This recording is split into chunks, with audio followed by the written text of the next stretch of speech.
Russell viper সপ্তাহ মানে আমার অনেকেই না করে কয় এগুলোর বগুলো যাইবা না, এগুলো ধরবা না।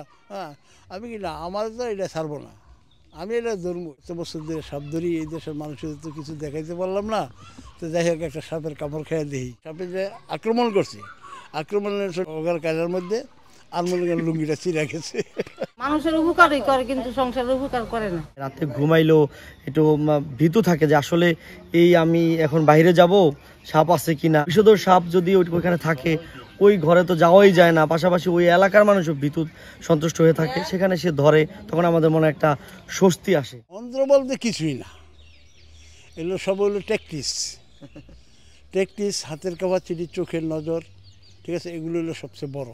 এ তো অগণিত সাপ ধরছে, এটির কোনো হিসাব কিতাব নাই। এগুলো 10-15 হাজার তো সাপ হইবই এই পর্যন্ত। হ্যাঁ, এই টেকনিকই। আমি কোনো কিছু ব্যবহার করি না ইনশাল্লাহ। আমার এই কাজটা 36 বছর হয়েছে। আমারে মানে যে এটা যে গায়েল করবে সেই চেষ্টা সেই করে নেই। এক জায়গায় সখীপুর এক জায়গায় ধরতে গেলাম, সেখানে মানে আমি সব মিলাইলাম যে এত বছর ধরে সাপ ধরি, এই দেশের মানুষের তো কিছু দেখাইতে পারলাম না। তো যাই হোক, একটা সাপের কামড় খেয়ে দেখি, ঠিক আছে। তো এটা যেমন জনগণের দেখাইলাম, যে তখন একজনে বললো যে শালায় এমন সাপের কামড় খায় অত ঠিক রয়েছে, বান দিল না, কিছু করলো না, মানে বিছনা বাইল না। আমার মনে হয় এই রাতখান কোনো দিনখান কোনো রকম বাঁচবো, রাত্রে হয়তো সে মারা যাবে।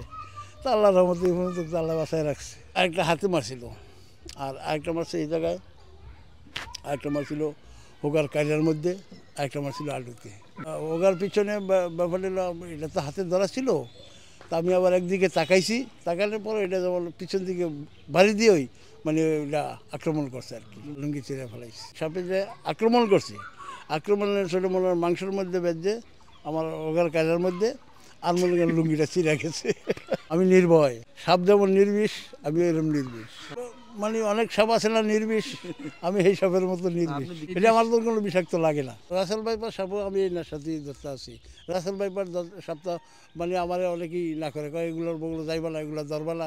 হ্যাঁ, আমি কি না, আমার তো এটা ছাড়বো না, আমি এটা ধরবই।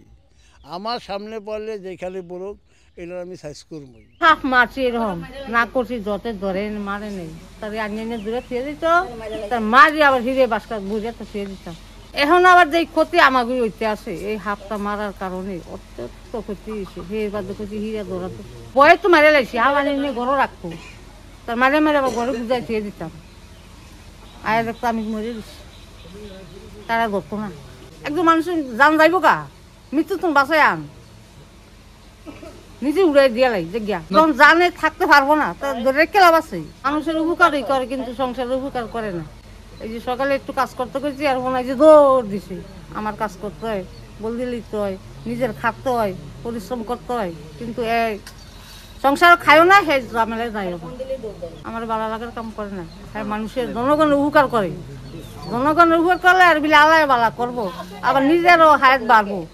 এই লিগে চাইলে আসলে মিনু ঢালি উনি, আমি ছোটবেলা থেকে দেখছি উনি সাপ ধরেন এবং মাঝে মাঝে খেলাও দেখান। তো আপনারা জানেন যে ইদানিং আমাদের এই চরাঞ্চলে, যেহেতু পদ্মা বৃষ্টিত এলাকা, চরাঞ্চলে প্রচুর পরিমাণের বিষধর সাপের বৃদ্ধি পেয়েছে। পাশাপাশি রাসেল ভাইপার যে সাপগুলো রয়েছে সেগুলো কিন্তু এখন বেশি চরাঞ্চলে। তো মিনু ঢালি ছাড়া আমাদের চরাঞ্চলে কেউ নাই এগুলো ধরার মতো। তো উনি যখন যেখান থেকে ফোন পান সেখানে গিয়ে রাসেল ভাইপার ধরেন। এখন পর্যন্ত আমি 3বার দেখছি তাকে রাসেল ভাইপার ধরতে। তো আনে আইনা, তারপর খেলাও দেখান এবং আমাদেরকেও দেখান যে উনি সাপ ধরে আনছে।